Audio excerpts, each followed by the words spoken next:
our most famous alum, Neil Armstrong's stories were abundant. My favorite claims that later in life, Commander Armstrong took to telling corny, lame jokes about the moon. And when nobody laughed, he'd say, "Well, I guess you had to be there."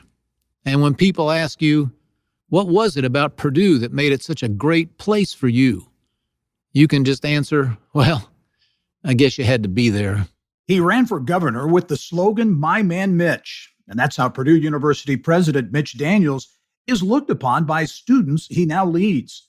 He works out in the gym with them, eats with them in dining halls. Football games, you can find Mitch Daniels shoulder to shoulder in the stands with them, cheering on the Boilermakers. Notably, he's used his vast budget expertise in government and the private sector to make going to Purdue more affordable for those students as well. There's much more to this fascinating Indiana leader. Get to know Mitch Daniels on this edition of the Business and Beyond podcast.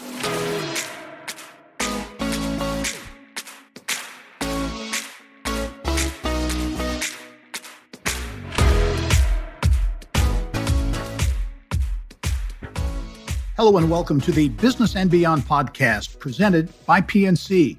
I'm Gary Dick. Mitch Daniels was born south of Pittsburgh in Monongahela, Pennsylvania, to Mitchell and Dorothy Mae Daniels. Family moved to Indiana when Mitch was 11. He attended Delaware Trail Elementary, West Lane Junior High, and North Central High School, where he served as student body president. He graduated from Princeton, got a law degree from Georgetown, and went on to put together an incredible career in public service, politics, the private sector, and now academia. And I'm pleased to be joined on the Business and Beyond podcast by Purdue's 12th president, Mitch Daniels. Mitch, thanks so much. Great to be with you on the podcast. Thanks for having me. How's life as a university president? Depends what day you ask me, but the general answer would be just great. Purdue University might be the only place I'd have said yes to, but it's been just the right place, I think, for me these last 8+ years. And I'd like to think that we're doing our job for the state of Indiana and the country in producing top flight graduates, as well as research, giving birth to new companies and jobs for people.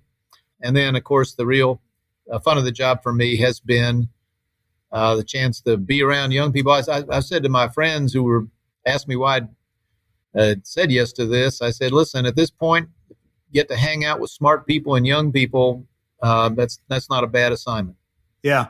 Well, going back, you said yes to Purdue. Thinking back on that process, a lot of people were surprised. Obviously, a lengthy public and private sector record, but no academic experience.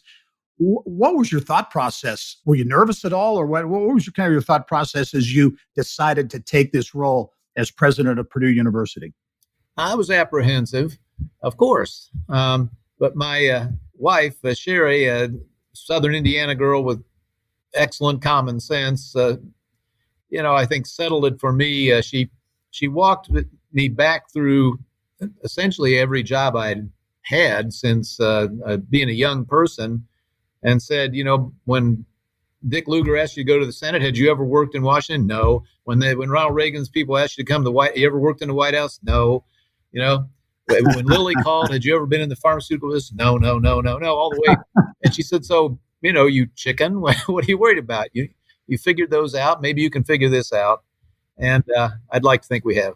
Figured it out in a big way on some big, weighty issues facing academia. And certainly as you look back a year ago, the pandemic and the challenges, enormous challenges that presented. Well, let's talk about today, as you look forward to the fall. Do you sense things will be essentially back to normal come this fall? I don't think we'll ever see exact normal again in the sense that the world of work is going to change for enterprises of all kinds, and that'll certainly be true here. We are trying to figure that out. The educational experience was already changing, and it will be different, a different mix of online and virtual learning than before. But in terms of the social aspects of life here, I hope we're close. And I think the vaccine, the great progress that's being made there, gives us a chance to be, if not 100% back to, jam-packed indoor gyms and things like that. at least very close to it. But safety is going to have to come first, and so we'll take steps in a measured way. We have been at the very front edge. We're unaware of any school close to our size that's been as open as Purdue has, in terms of student activities, and well over half of our classes either fully or partially in person. But we want to take this step by step, not get ahead of ourselves, and suffer any reversal of what's been a very, very safe and manageable campus from a health standpoint. Well, Mitch, you mentioned that you were out front, and there's no question about that in making decisions to, hey, we're gonna open back up. As you think back on that, how difficult was that process? There were critics who said, hey, this is reckless. It's delusional. It's chasing dollars. Did you ever have moments of doubt in that process? Because that's a big. You were out on an island in many respects. Well, of course, but a lesson one learns along the line. All your business audience knows this in their bones, is that the big decisions one has to make, if you're given the responsibility for making such choices, you never have the insurance of knowing everything you'd like to know. What we did, we knew two things that I thought were finally decisive. One was that our students really wanted to be here. They told us that in overwhelming numbers, and when we made it possible, over 90% of them came back to campus, even knowing it was going to be very inconvenient and different in every way. The second thing we thought we knew, again, wasn't 100% sure, now it is, was that this virus, as lethal and dangerous as it is for vulnerable people, and especially the elderly, poses almost close to zero risk, as close as you can get, to the young people who predominate on this campus. That was already becoming clear a year from now, and it seemed clear enough that we thought we had to make this call. And we made the call when we did, not to make a point, not to offer advice to anybody else, but because I knew if we were going to implement what it was going to take to operate safely, we needed every single day. We couldn't procrastinate. We couldn't wait till the middle or late summer for more information. The people who did that had big problems, and some of them had to, close after opening and that sort of thing. We stood up we don't have a medical school here, a circumstance for which I am grateful on most days, but we stood up 150 person Protect Purdue Health Center from scratch, testing, tracing, quarantining, academic advising of students who had to temporarily stay away from class. A massive undertaking on a campus of 35,000 undergrads and 10,000 grad students. And as I said, I'd seen entities of all kinds, but especially governments and nonprofit entities, bungle big implementation jobs enough to know we needed every day. And that's why we made the decision and made it known when we did. And in this case, at least, I believe it worked out as we hoped. You have taken on many big, weighty issues in higher education, among them that issue of cost, which is such a critical issue. Purdue is committed to freeze tuition, I believe, through at least 2022-23, which would be 10 consecutive years of no tuition increases after many years of substantial increases. How have you done that? How is Purdue? Everybody talks about cost, but how have you been able to do it? My shorthand for this, Gary, is often to say we solved the equation for zero, meaning we fix that as our target, and then you ask the question, having as you would in any other context, if you establish your top priority, what do you have to do to make that work? And I can't tell you that there has been some magic answer. We've made some calls that made a substantial cost reduction difference, but mainly it's been a matter of trying to get everybody here aligned around this goal, and everybody looking for the small changes that will allow us to operate more and more efficiently. And frankly, there's been what people refer to as a virtuous cycle here a little bit, because as we built the value of Purdue education, in other words, quality kept keeps going up. We can prove that. Price has been held where it was. We've attracted more and more students, and all your business listeners will attest that a strong top line makes everything work a little better. So it's been both, and I think the process of controlling costs. We've gone from it's not just tuition, by the way. We've gone from one of the most expensive room and board schools in the Big Ten to the least expensive. It's actually less expensive in unadjusted dollars to go to Purdue now than it was in 2012. And as that word spread, to be quite honest, I think a brand has grown up around it. We have attracted more students, and that's what we're here for anyway. And by the way, it makes it more practical to keep on restraining tuition. Yeah.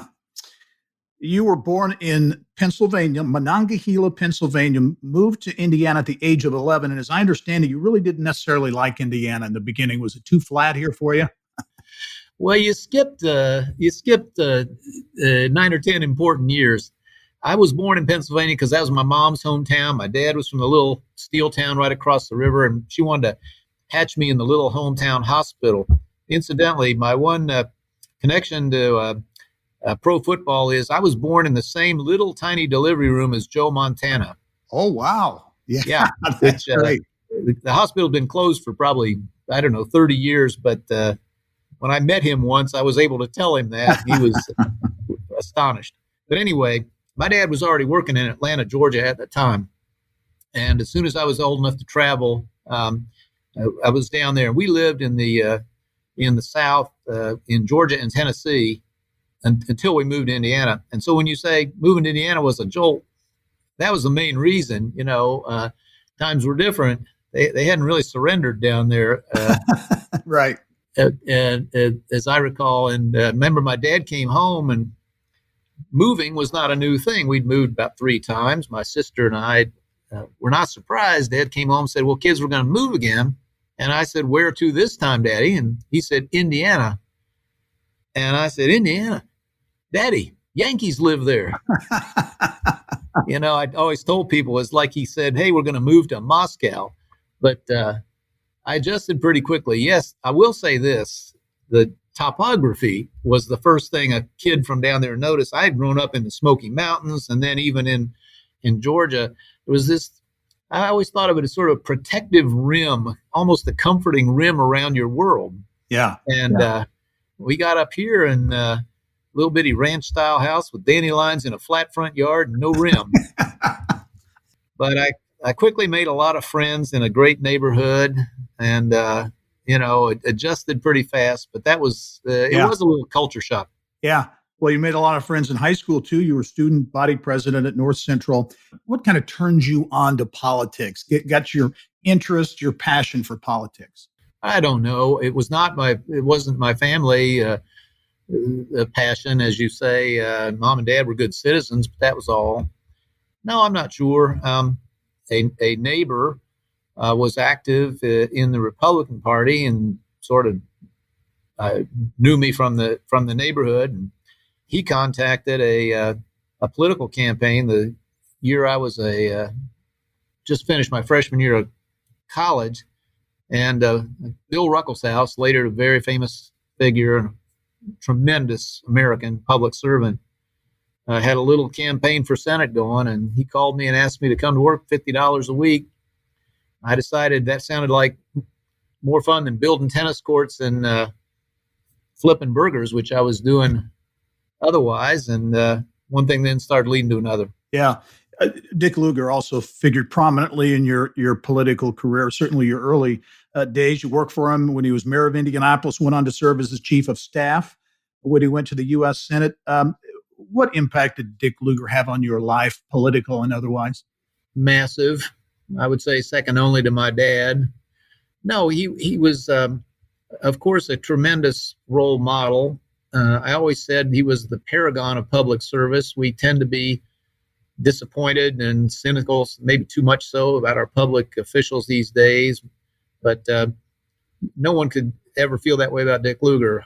Impeccable integrity, obviously brilliant intellect, terrific work ethic, just gave him his entire self when it wasn't aside from his family, his serving Indiana and the nation was what he did with his life after his business career. And I always said working for him was like going to graduate school. I mean, I did finally at night stagger through law school, but to be honest, I always felt I was learning as much just being around him, watching how he thought about issues, what he read, how he approached problems as anything I ever learned in any class. Yeah. You worked also, as you mentioned earlier, in the Reagan White House as a chief political advisor to President Reagan. What do you remember most about Ronald Reagan? Well, Claire Booth Luce, the famous figure of the last century, is remembered for having said, every president gets one sentence in history, which is, I think, generally an accurate observation. I always said Ronald Reagan was that rare two-sentence president. He won the Cold War without firing a shot, as many people have observed, and he rebuilt America's morale, and both economically and in terms of our spirit, some spirit of optimism and purpose and unity, which we could certainly use more of right now. So that's what I remember about him. He was, as a leader, he's correctly remembered as someone who thought big, concentrated his own time and effort on the big questions. When we moved back to Indiana, best move we ever made. Our girls were 1, 3, 5, and 7, and they got a great Hoosier upbringing, which I think was exactly the right thing by them. But anyway, I had a lot of friends who stuck around for the Bush 41 administration, which is sometimes referred to as Reagan's third term. And one of them was asked after President Bush was defeated in 92 what the difference was. And I thought he hit it on the head. He said, in the Reagan administration, we got up everyone, we knew what the job was. Shrink government, cut taxes, fight Russians. And he said it was just not as clear in the Bush administration. And that was Ronald Reagan. He set the nation on the course that was, I believe, just right for it at the time, focused all his efforts on it, mobilized people and excited them about the job and succeeded.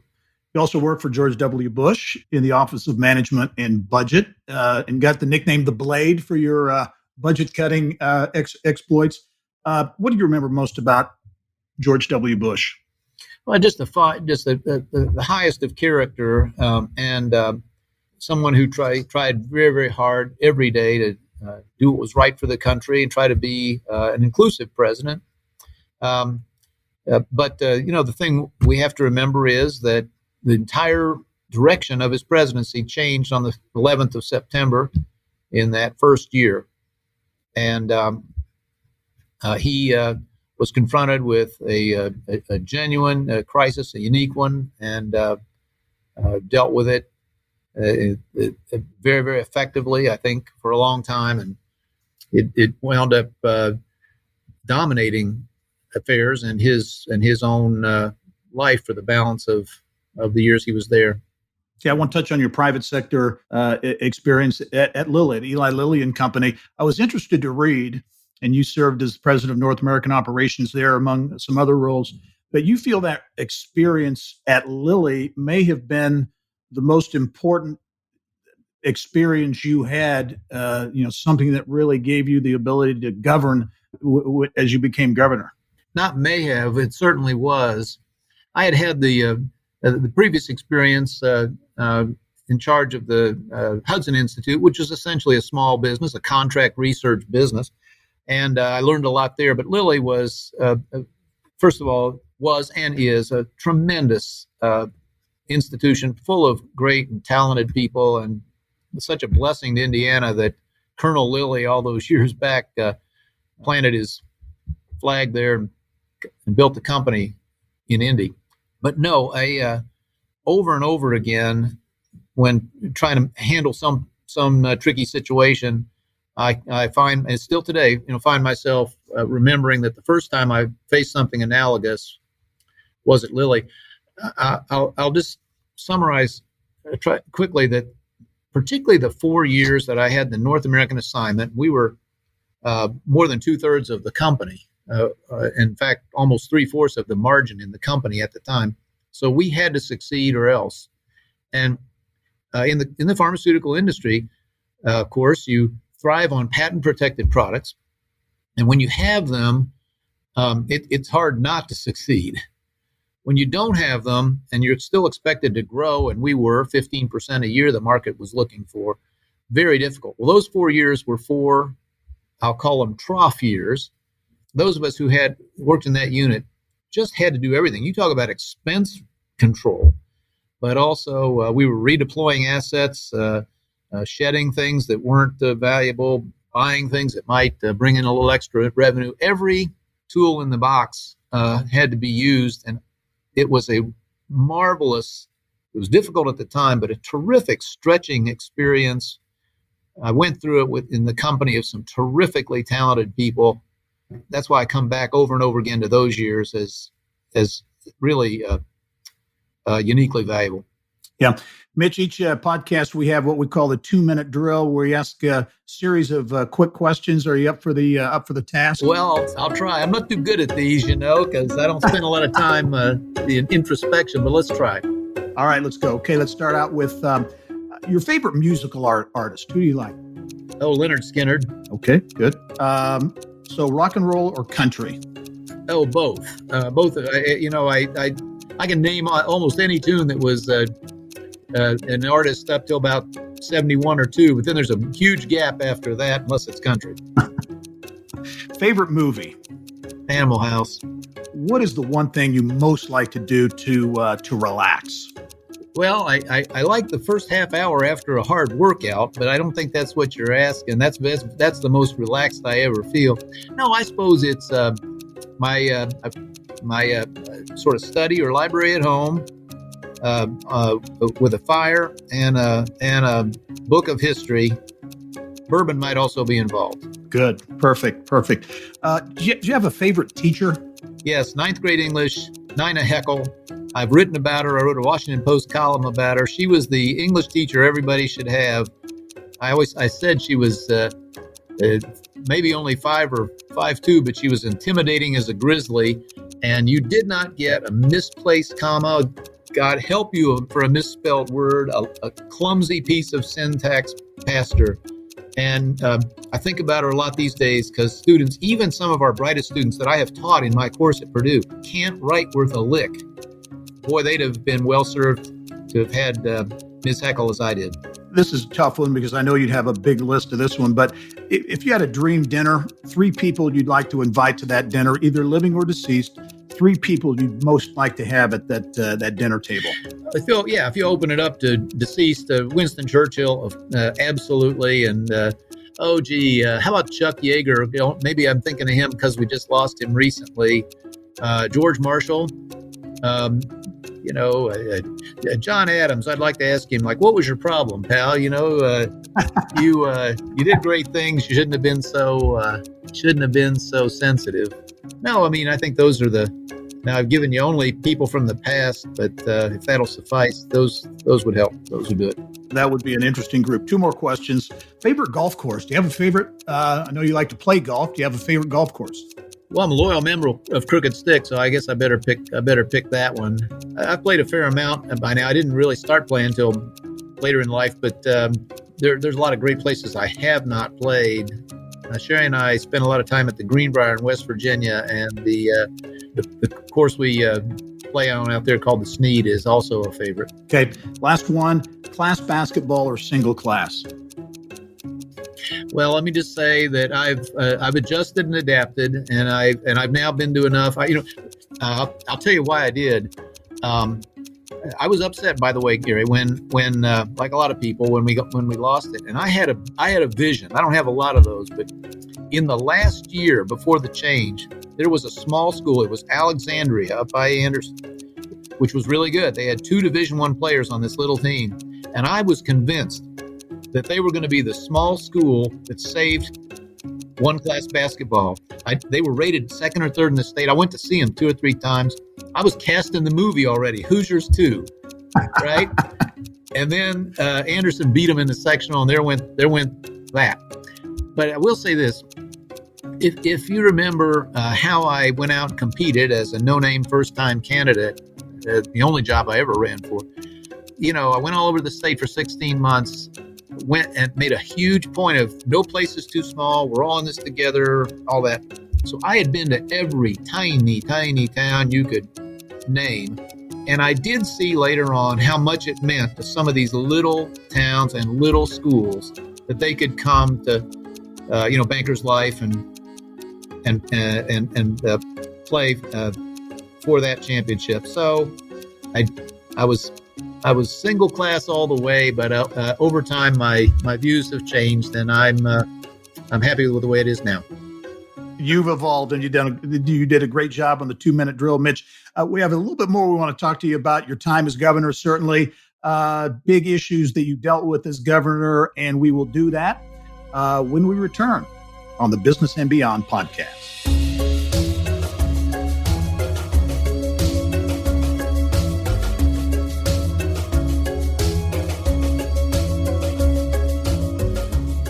Welcome back to the Business and Beyond podcast presented by PNC. I'm pleased this week to be joined on the podcast by Purdue President Mitch Daniels. My man, Mitch. That was your slogan, Mitch, when you ran for governor in 2004. In the general, you ran against Democrat incumbent Joe Kernan. Won that race, of course. And you had an RV. You mentioned this a minute ago. You had an RV. RV1. You traveled to all 92 counties. I think visited each county at least 3 times. What do you remember most? I'm sure you've got a million stories, but what do you remember most about those exploits? Oh, there are a million, and I've tried to record them before they all fade from memory.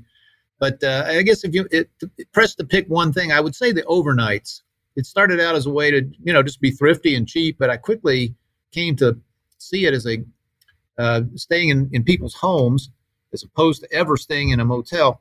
It became I made a lot of new friends. I learned a lot. We made a big point of mixing it up, trying to stay with people of all kinds. I got great stories and insights, maybe that made the next speech a little more interesting. And there was a great book in it, which I've never taken the time, didn't have the time to write. But, I extended that after we succeeded in the 2004 campaign, and we just did that for the next 8 years. And so I stayed at least, I know we missed a few, 125 homes, everything, farm families, inner city minority families, and everything in between. And those are great, great memories. And again, I learned a lot. I always said you'd be amazed how much you can learn in that last, half hour before lights out. Yeah. Want to touch on, just as you are doing as a university president, as governor, you really address some big, weighty, sometimes controversial issues. Among them, daylight saving time, and certainly that was for many, many years controversial. A lot of governors talked about it, but no one got the job done. You did. I think it passed by 1 vote, if I remember.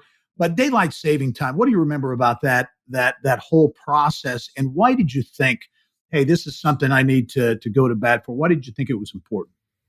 2 reasons. The first thing, what I remember is that in a year, which has been described as perhaps the busiest, most eventful, momentous single session of the Indiana General Assembly in history, and most of the agenda we took to the General Assembly. I remember I made a display after leaving a packed Coliseum, giving my inaugural speech and so forth, saying, now, if you'll excuse me, I have to get to work. Went straight downtown and, for optics purposes, took a stack of bills, literally a 1.5 feet high to the desk of the House, and the same stack to the desk of the Senate. And daylight savings time, of course, was in there. It was one of 70 or more items that we were determined to, try to do. And most of them all organized around the point, we got to get the economy of this state off its backside and in motion. And we're going to have to do a whole host of things. I mean, the very first bill created the Economic Development Corporation, which is still doing a great job bringing jobs to the state. But there was a ton of other things in there, getting the state's finances out of bankruptcy and on their way to AAA credit and all that. So the thing I remember is that with all that going on, sweeping ethics reforms were in there. Daylight savings time got probably half of all the attention. It's all anybody wanted to talk about. And why was it in there at all? It's not because I give a rip about what time zone we're in or anything like that. It was part of the economic development agenda, just a part, but not a trivial part, because, and you'll remember very well, we were suffering the death of 1,000 cuts every day, maybe not that visible to some people, but everywhere I went on that trip around the state, I ran into people who said, would you fix this? We're out of sync. We change twice a year. My supplier in my customer in Pennsylvania says they're going to fire me because they don't like having to change their computer twice a year. We're in an interconnected world now. The missed conference calls, the rescheduled appointments, the shipments, that arrive an hour late because they didn't know what the heck time it was in Indiana this month. That's what it was about. I'll say one last thing. By the way, I still get some mail every year when the time changes. People write, either say thanks or what were you thinking? Yeah. But the other thing, Gary, it did have a symbolic impact. Because this was one of those things people said, Indiana, they don't change. They never, they're so conservative. And it made an announcement that was a little bigger than the issue itself when we did pass it. Because of the central theme of our administration was, we got to get this state moving. And we got to be a state that leads and innovates and embraces change, as people say. So it had that characteristic as well. Yeah, I would like to quickly touch on the Indiana Economic Development Corporation. You mentioned that one of the first things you did to create this, quasi-public-private organization versus the old Indiana Department of Commerce. Why was that important? First of all, we needed a bigger operation. So I wanted something that could go out and raise private money, so we could, go places we hadn't gone. I mean, I started going back to Japan, to every year, for instance.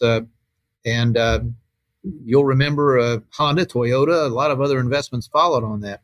But as much as that, I wanted to be able to have some truly professional people who came from business and spoke the language of business and operated at the speed of business. And that was the main reason for that vehicle. And I think it's been validated over and over. And I will say this, it's been copied now. That model has been copied in state after state. I've lost count, but it made a huge difference when I would come into the picture trying to close a deal and bring jobs to Indiana. I'd hear over and over people say, "Hey, those folks you got working for you, they understood us. They looked at it from our side of the table. They talk like businessmen and businesswomen," and that's what we were after. Yeah, so many again big issues during your 2 terms in office. Major moves, big infrastructure project, the lease of the toll road that generated nearly $4 billion to fund some of those projects, right to work legislation, certainly controversial, property tax caps. As you look back at some of those many things, was there one piece of legislation that was, in your view, most lasting or most important of your 2 terms as governor? I'd probably identify the toll road lease and major moves that came from it. Lasting, I always said, they may repeal education reform, they may repeal ethics reform, maybe one day they'll override the property tax caps, but they're not going to pull up all those roads, they're not going to tear down all those bridges. $4 billion, we always said, no taxes, no borrowing, all of it put back into permanent investment for the state's future.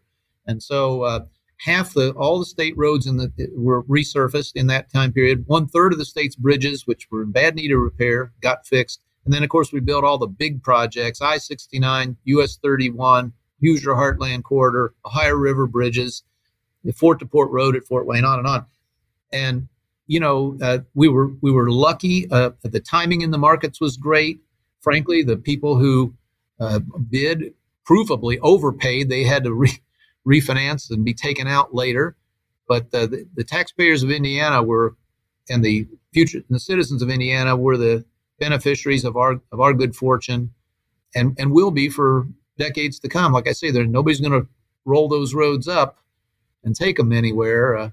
Somebody asked me one time on a national show to describe the situation, and I said, well, think of it this way: it was like it was the best deal since Manhattan for the beads, except this time the natives won. Yes.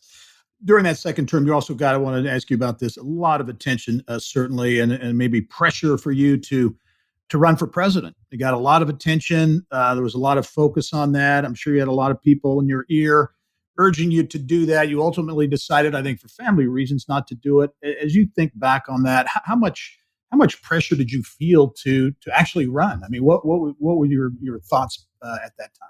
Well, there was a lot. I don't know. I guess I prefer to think of it as encouragement as opposed to pressure. Although there was, some of both. There were people who said, you're you're not really a patriot if you don't take this risk. The country needs a change and so forth. I was surprised at the extent of it, but as is always observed, timing is everything. The timing was probably right up to a point. A book has been written about that. The decision not to run. The author said there's a million books about people who did run, but I can't find any about somebody who didn't. And I wrote a foreword or something for that, and I speculated. I actually think we would have won the nomination. The planets were somewhat aligned for that. I don't think we would have won the general election. I think President Obama and his allies were rough and tough and would have found a way probably to convince America that I wasn't the right person. But so anyway, I've not worried about it ever since. There'll be no point in doing so. I would not have had the chance to do. Here's two reasons I don't have regrets. One is I would not have had the chance to spend these years at Purdue and learn what I've learned and try to help this institution become even better.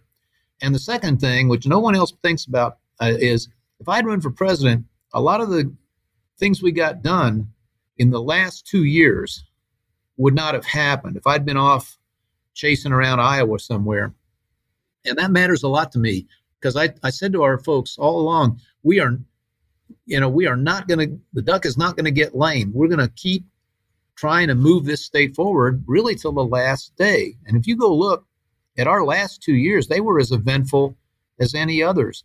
You mentioned right to work, which was one. We repealed the inheritance tax. We all the sweeping education reforms happened in that time period. We passed the automatic tax refund law, which is still unique to Indiana, and I hope will be implemented again someday, which says that after the state's reserves get past a certain point, you just leave the money with the taxpayers. So we did all those things, which probably none of which would have happened because anything I was trying to do at home would have been impugned as somehow related to the pursuit of national office. Yeah.